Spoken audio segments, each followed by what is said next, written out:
Сайн байцгаана уу? Цэл залуу насныхаа гал түлэн бадарч цоглог тэмүүллээрээ жигүүрэлсэн цогцтой сумын иргэд та бүхэндээ цэлмэг тэнгэрийн дор нарна гэж байгаль дэлхий сэргэн дэлгэрсэн энэ сайхан хаврын урин дулаан өдрийн мэндийг хүргье. Хүсэл мөрөөдөл тэмүүллээрээ ирээдүйн Монгол улсынхаа хувь нэмрийг оруулах зорилготой Өмнөгай аймгийн цогцтой сумын ерөнхий боловсролын 1-р сургуулийн 10-ын А ангийн сурагч Бинжаатар Огтой болгомаа миний бие эцэглээ танилцуулахад бэлэн боллоо. Өнөөдөр би та бүхэндээ өөрийн нэгэн гонигтай түүхийг хуваалцах гэсэн юм. Өдийгөөс 12 жилийн өмнө би 4 настай байх үеийн минь түүх. Тэр үед би ах эгч хоёроо дагаад хүүхдийн тоглоомын талбай руу явж байж илээ. Тэнд очиход нэгэн хүүхэд хүмүүсээ зүхтаарай сүнс ирж байна гэж хашгирахад тэнд байсан бүхий л хүүхдүүд пирх гээл хашгиралдаад гүгээд алга болчихсон. Тэр үед 4 настай бяцхан бие минь айдас, гониг, түшүүр байж болох бүхий л муухай зүйлсийг мэдэрсэн. Би тэр үед анх удаага л өөрийгөө би бусдаас өөр юм байна. Би бусдаас үнэхээр л өөр юм байна. Тийм учраас би хүмүүсийг айлгаад байгаа юм байна гэдэг мэдрэмжийг анх удаага авч ирсэн. Бусаад явах замд маань нэгэн машин зүгээр ч зөрөөд явчихгүй хажууд бараг зогсох шахам торомцоод цонхоод орчлуулад их хэлснүүдээ бүлтгэгнүүлж харж илээ. Тэр үед би үнэхээр айж миний л буруу, ингээд төрчихсөн миний л буруу юм байна гэж эцэгтэй ч гэсэн гомдож байж илээ. Энэхүү түүхээрээ би та бүхэндээ юуг илэрхийлэхийг хүссэн бэ гэхлээр хэн нэгний онцгой байдал, таны гаргасан үйлдэл, таны хандлага тухайн хүнд ямар ч мэдрэмжийг төрүүлж болцсошгүй. Та өөрөө бусдаас дандаа таагүй эвгүй мэдрэмжийг авдаг бол яах вэ? Мэдээ чинь сайхан биш. Магадгүй насан туршийнх нь айдас болж үлдэж болно. Тиймээс өнөөдрийн миний илтгэлийн сэдэв бол онцгой чанар бол алдаа биш, харин үнэт зүйл. Энэхүү илтгэлийнхээ хүрээнд би та бүхэндээ альбина хүмүүсийн онцлог, биднэрт тулгардаг асуудлын талаар товч мэдээллийг хүргэхээр зорилоо. Миний эхний өгүүлэх санаа бол өөр байх нь буруу биш. Альбина бол алдаа, дутагдал, өвчин юусоо биш. Хүмүүс үнийг ихэвчлэн өвчин, хөгжлийн бэрхшээл гэж андуурдагч яг үндэ энэ хүний хурууныхээ өөр байдагтай адилхан бидний нэгэн онцлог төдий.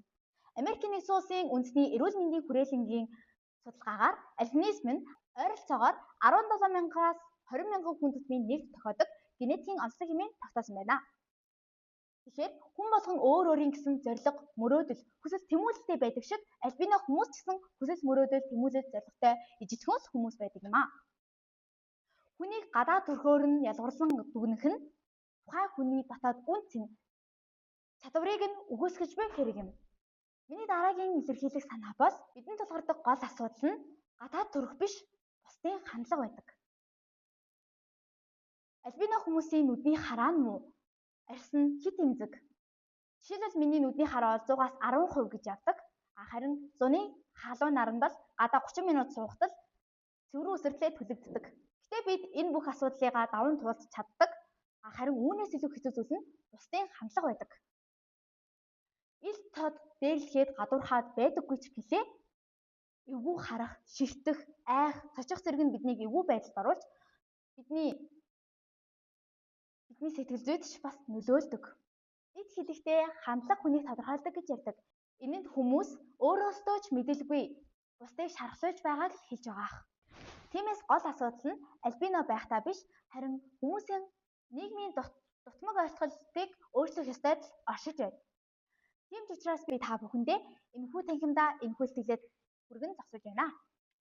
Бид ялгаатай байдал бол хэвэн зүйл гэдгийг бүлээн зөвшөөрсөн цагт л энэ нийгэм илүү гэрэл гэгээтэй эерэг болох юм шиг надад санагддаг. Миний сүүлийн өгүүлэх санаа бол өөрийгөө бүлээн зөвшөөрөх нь хамгийн том хүч. Хүн бүр давтагдашгүй төрх, зан чанартай төрдөг. Бид өөрсдийгөө бүлээн зөвшөөрөх нь бидний илүү өөртөө итгэлтэй байхын үндэс болдог. Ялангуяа альбина хүмүүст өөрийгөө бүлээн зөвшөөрч өөрийнхөө онцлог талыг ойлгох нь сэтгэл зүйн хувьд ч илүү их нөлөөлдөг. Японы философийн 10 гол зарчмын нэг болох үбай тори буюу хүн өөрийгөө хинтээж харьцуулах хэрэггүй.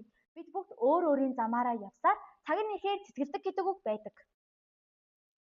Тийм ч учраас бид өөрсдийгөө илүү ойлгож, өөрсдийгөө бүлээн зөвшөөрөх нь хамгийн том хүч. Би зөвхөн альбина хүмүүс гэхээсээ илүү энд байгаа бүх хүмүүс, ер нь нийгмийн бүх хүмүүс өөрсдийнхөө онцгой талыг алдаа гэж харуулгүй. Өөрийнхөө давуу тал болгон ашиглаасай гэж хүсэж байна.